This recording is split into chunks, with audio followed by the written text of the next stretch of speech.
नमस्कार। हमारे बीच उपस्थित हैं प्रमोद घरडे। प्रमोद घरडे जी उमरेड से अपक्ष उम्मीदवार रह चुके हैं, चुनाव लड़े और अपक्ष रहते हुए लगभग 50,000 वोट इन्होंने लिया।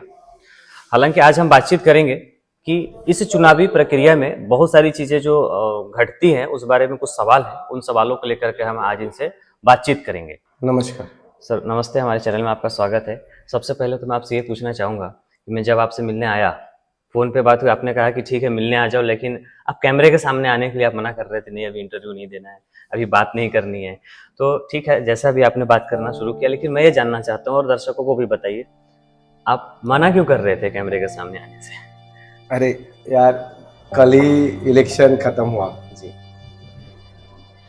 आज उसका दुखौटा खत्म ही नहीं हुआ अच्छा। और आप इंटरव्यू लेने के लिए आए। मुझे ऐसा लगा कि मैं एक साइट पे आया जी। कुछ कामकाज है, जी। पिछले 5 सालों से मैंने काम की तरफ कुछ भी ध्यान नहीं दिया। तो अचानक घर के लोगों ने बोला कि थोड़ा ऑफिस में जाके देखो। जी। मैं ऑफिस करना चाहता था। जी। साइट की सिचुएशन 5 सालों से सब कुछ अस्त व्यस्त, क्योंकि ये तो रोजी रोटी है। जी करेक्ट। तो मैं ध्यान देना चाहता था, तो लेकिन आपने खुद बोल दिए कि मुझे इंटरव्यू लेना है। जी। तो मन में आया जी।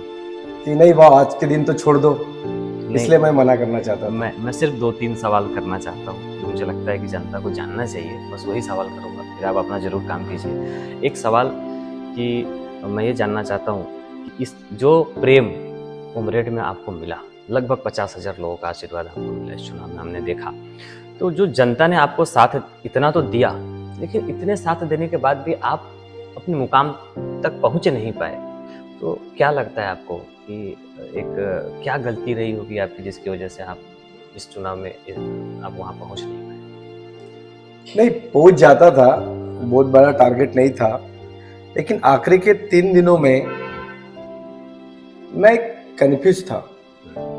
मेरी जो प्लानिंग थी वो प्लानिंग के हिसाब से मैं कर नहीं पा रहा था। ये आपके जीवन का पहला चुनाव था? जीवन का पहला चुनाव था। अच्छा।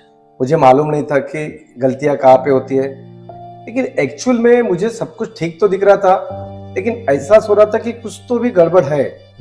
कुछ तो गड़बड़ हो रही है, कुछ गलत हो रहा है, कुछ तो भी मुझे स्टॉप किया जा रहा है, मुझे बंद किया जा रहा है, लेकिन समझ ही नहीं पा रहा था। जैसे एक आधे जंगल में एक आध व्यक्ति घूमते रहता है, लेकिन उसको रास्ता नहीं मिल रहा है, वो भटक रहा है। ऐसी मेरी स्थिति लास्ट के 3 दिनों में हुई थी।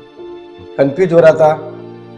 जो राजकारण में बोलते ना, रणनीति से चलना पड़ता है, वो रणनीति मेरे खिलाफ ही यूज हो रही थी। उसका एहसास मुझे रात को नींद से उठने के बाद होता था। मैं जाके पलंग पे सो जाता था।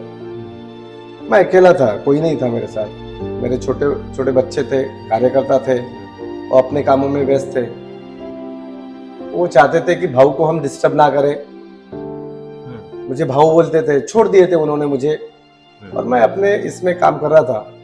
लेकिन जो मेन चाबी होती है, जो गाइडर होता है, जो सारथी होता है, जो मुझे गाइड करे, ऐसी कोई नहीं था मेरे पास, एक भी नहीं था। और मैं करना चाहता था वो चीजें जो कत्ल की रात बोलते, उस रात में कुछ करना पड़ता है। उसकी सामग्री भी मेरे पास थी, लेकिन मैं वहां तक के पहुंच ही नहीं पाता था।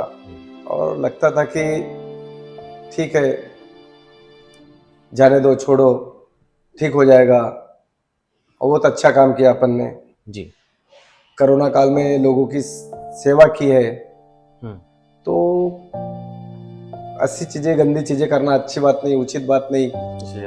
लोग अपना साथ देंगे और अपन एकदम प्योरिटी के साथ में चुन के आ जाएंगे। इसलिए शायद वो यंत्रणा होती है जी। लेकिन मैं समझ गया अभी ऐसा कुछ नहीं होता है।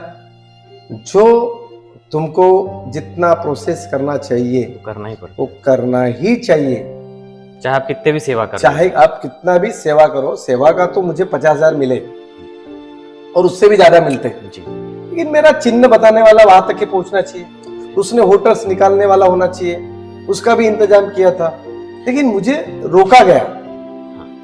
या तो ऐसी कोई शक्ति लगी थी जो मुझे रोक रही थी, और मैं समझ ही नहीं पा रहा था क्या किसी ने कुछ पिलाया था या मेरी बुद्धि उस वक्त काम नहीं कर पाई। एक कहावत ऐसा है ही कि हुआ। इंसान युद्ध में या तो जीतता है या कुछ सीखता है। तो यहाँ पे मैं सीख आप गया। यहाँ पे सीखे, जीते भले नहीं लेकिन आपने बहुत कुछ ऐसा सीख लिया। अभी आपने बातचीत में बताया कि आपके पास कोई गाइड करने वाला नहीं था। ऐसा कोई नहीं था। इस चुनाव में मैंने जहाँ तक मैंने देखा भी है कि आप अकेले चल रहे थे, आपके पास कोई वक्ता नहीं था, आपके कोई सभाएं नहीं हो रहे थे, ना ही कोई बाहर से आपने किसी को बुलाया, ना ही उमरेड में ऐसा कोई खास आपको उमरेड शहर में खास करके कोई रैली नहीं किया। आप हर चीज़ मतलब किसी से जैसे बाकी चीज़ें लोग करते हैं इस तरह के उमरेड में लगातार हर दूसरे दिन मैं देखता था किसी न किसी बड़े नेताओं की सभाएं हो रही हैं, पूरे बंदोबस्त लगे हैं। प्रमोद घरडे ने ऐसा कुछ नहीं किया, किसी को बुलाया नहीं, आप अकेले ही चल रहे थे। इसके पीछे क्यों कहा, ऐसा क्यों? देखिए, मुझे डायरेक्टली जनता को काम करके, जनता के साथ काम करके मैं वहां पे आया था और मैं जनता के साथ झूठ बोलना नहीं चाहता था। मेरा एजेंडा जनता को मालूम था और जनता को मुझे क्या देना है ये भी मुझे मालूम था। मैं फिर दूसरे व्यक्ति को लाके उसको बीच में थर्ड पार्टी बिठा के उसको गारंटर क्यों बनाऊं, ऐसा मुझे लगता था, क्योंकि करना तो मुझे ही है। मैं दूसरे की क्यों गारंटी दूं? मैं मेरी गारंटी दूंगा और मेरे गारंटी पे उनका काम करूंगा। आज सुबह सुबह एक लड़के का फोन आया। अच्छा। उसने कोई सहज रामा नहीं है, उमरेड का लड़का है, युवा है, बेरोजगार है।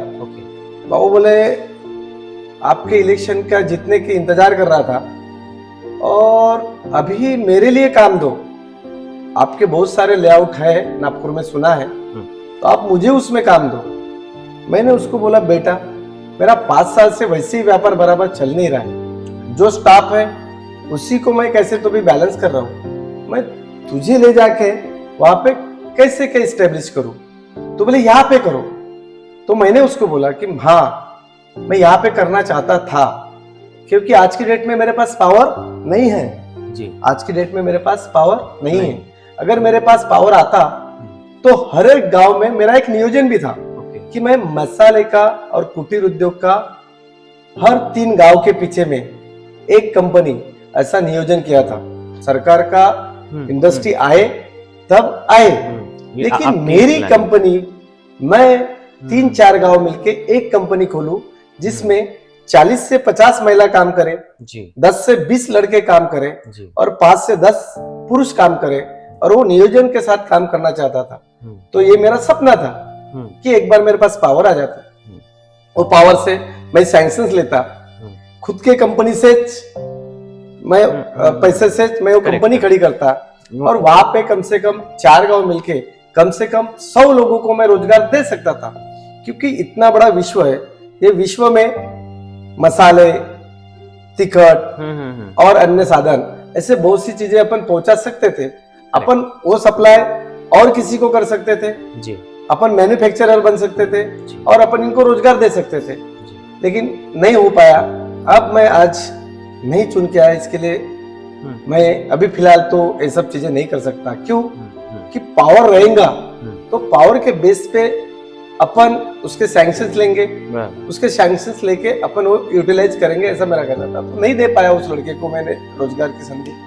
अब इसमें एक दुख है कि सबसे बड़ा दुख ये था कि मुझे नेता बनने से अच्छा मुझे लोगों के लिए काम करने की इच्छा थी, मुझे बेरोजगारों के लिए काम करने की इच्छा थी, माता भगिनी के लिए रोजगार उपलब्ध करा देने की इच्छा थी। लेकिन आज और एक बार उस लड़के ने बोला कि फिर 5 साल हम क्या करेंगे, हमारे तो जीवन के 5 साल चले गए। तो मैंने उसको बोला बेटा अब मैं क्या कर सकता हूँ, आपने उनसे पूछना चाहिए कि जो चुन के आए वो क्या उनके ऊपर आस रखनी चाहिए। फिर भी वो बंदा बोले कि नहीं भाऊ, आशा तो आपसे ही थी। तो जब आशा मेरे से थी तो गलती कहाँ पे हुई? तो उस बात से निराश तो नहीं हुआ, वो आज तो उसी के ऊपर करेंगे कि जो पूरी कर सकता है जी। लेकिन बीच में गलती कहाँ हुई अब नहीं मालूम, लेकिन मेरा ट्राई रहेगा कि उनके लिए कुछ करूं।